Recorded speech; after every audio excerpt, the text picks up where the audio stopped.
Corporate స్థాయిలో ప్రభుత్వ పాఠశాలలను తీర్చిదిద్దేందుకు ముఖ్యమంత్రి చంద్రబాబు నాయుడు కృషి చేశారని రాష్ట్ర మంత్రి టీజీ భరత్ కర్నూలులో అన్నారు.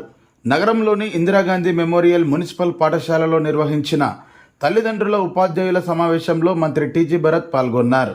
ఈ సందర్భంగా పాఠశాలలో నూతనంగా ఏర్పాటు చేసిన డిజిటల్ తరగతి గదిని మంత్రి ప్రారంభించారు.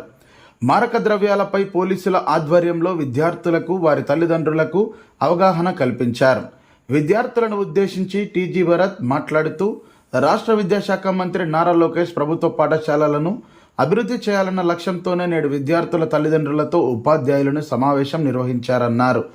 అనంతరం రాష్ట్ర మంత్రి టీజీ భరత్ మాట్లాడారు.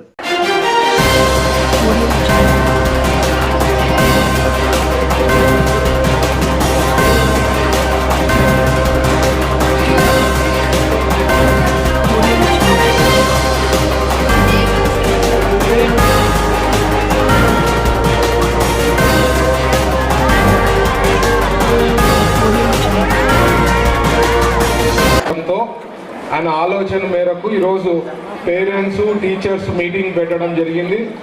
సో దీంట్లో మీ ఇష్యూస్ మీ పాయింట్స్ చెప్పేకి అవకాశం పెద్ద ఎత్తున ఉంటుందమ్మా. టీచర్స్కి ఇక్కడ లేకపోతే ప్రిన్సిపల్కి నోటీస్కి తెచ్చేదానికి అవకాశం ఉంటుంది, ఏదన్నా కరెక్ట్ చేసేదానికి అవకాశం ఉంటుంది.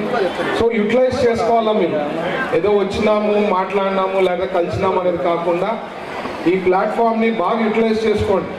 మీ పిల్లలు ఎక్కడ స్ట్రెంగ్త్ ఉన్నారు, ఏది ఉంది, టీచర్కి చెప్పేదానికి అవకాశం ఉంది. స్పోర్ట్స్లో ఉన్నారా ఆ పిల్లవాడు కానీ పాప కానీ, వాళ్ళ స్ట్రెంగ్త్ ఏమి, వాళ్ళ బలం ఏమి, దాంట్లో వాళ్ళని మౌల్డ్ చేసినారనుకోండి ఇంకా పెద్ద ఎత్తుగా అయ్యేదానికి ఆ పిల్లవాడు కానీ పాప కానీ ఎదిగేదానికి అవకాశం ఉంటుంది. సో మీరు మీ ఆలోచనలంతా కూడా పంచుకోనేకి ఇది ఒక వేదిక.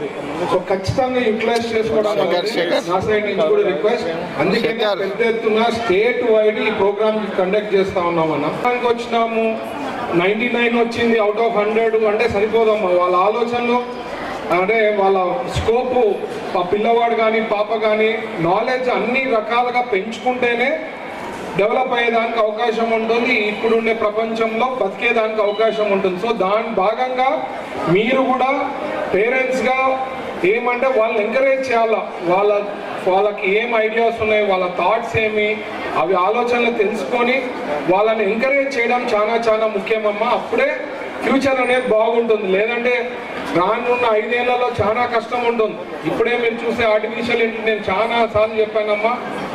మనకి కంటెంట్ రైటర్ అంటే కంటెంట్ అంటే రాసే విధానాలు, లేకపోతే ఒక సబ్జెక్ట్ రాయాలా, ఒక ఎస్సే రాయాలా, ఏదైనా ఉందంటే ఇప్పుడు చాట్ జీపీటీ అని ఇట్లాంటి ఆర్టిఫిషియల్ ఇంటెలిజెన్స్ టూల్స్ వచ్చేసినాయమ్మా.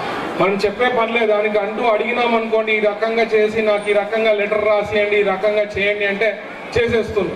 డ్రాయింగ్ మీకు ఏదైనా చేసి ఇవ్వమంటే డ్రాయింగ్ చేసిస్తుంది. అంటే ఒక ఫంక్షన్ ఏర్పాటు చేయాలంటే ఏమేం కావాలా, ఒక డిజైన్ చేసి ప్యాటర్న్ డెవలప్ చేయాలంటే డెవలప్ అయిపోతాం. అంటే మనుషుల పైన ఆధారపడేకి కాకుండా ఈ ఆర్టిఫిషియల్ ఇంటెలిజెన్స్ టూల్స్ చాలా వచ్చేసాయి. సో నేను అనేది అప్పుడు ఏమవుతుంది, జాబ్ ఆపర్చునిటీస్ తగ్గిపోతా పోతాయి. సో యూనిక్గా ఉండే వాళ్ళకి మాత్రమే జాబ్స్ వస్తాయి. లేదు అంటే ఎడ్యుకేటెడ్ అయ్యి మనం పనులు చేసే పరిస్థితికి వస్తుంది అనమాట.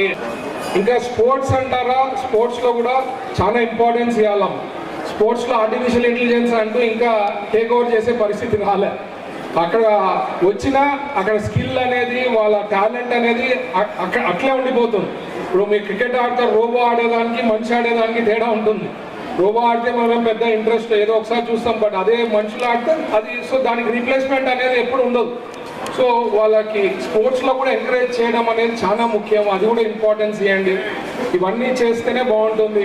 నేను ఎప్పుడు కూడా ఇక్కడ టీచర్స్కి హెడ్ మాస్టర్కి నేను చెప్పేది ఒకటే రిక్వెస్ట్, మనకి ఫెసిలిటీస్ ఏవైతే ఇచ్చారో అవి ఖచ్చితంగా పనిచేస్తున్నాయా లేదా. ఇప్పుడే నేను సరే టాయిలెట్ వాడకపోయినా అక్కడ చూసా ఫ్లష్ పని చేయలేదు, నేను వచ్చేప్పుడే ఫ్లష్ పని చేయలేదని నేను చెప్తున్నా, హెడ్ మాస్టర్ కూడా చెప్తున్నా.